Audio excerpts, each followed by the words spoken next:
त्यांची कमिटी, जी central committee असते किंवा पॉलिट ब्युरो, याचे सदस्य आत्मसमर्पण करणं हे मोठी बाब आहे. तुम्ही असं म्हटलात की सुरुवातीला 20 पेक्षा जास्त सदस्य होते, ज्याची आता संख्या 10 ते 12 पर्यंत आली. ही संख्या कमी होणं हे फक्त म्हणजे त्यांनी सगळ्यांनी आत्मसमर्पण केले म्हणून झालेली आहे, ते सोडून गेलेत नक्षल चळवळ म्हणून झालेली आहे, की ते आता या जगामध्येच नाहीयेत म्हणून ही संख्या कमी झालेली आहे आणि ती वाढू का शकली नाही?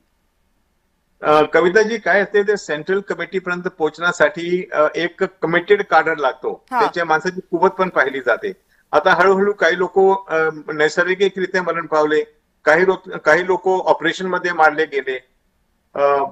हेच दोन कारण आहे. म्हणजे चळवळला सोडून गेलेला असा कोणी एक व्यक्ती नाही, मेंबर नाही त्याच्यामध्ये. ते तर एकतर नॅचरल रिझन मुळे त्याची मृत्यू झालेली आहे किंवा ते कुठेतरी ऍक्शन मध्ये मारले गेले म्हणून त्याचा नंबर फार कमी झालेला आहे.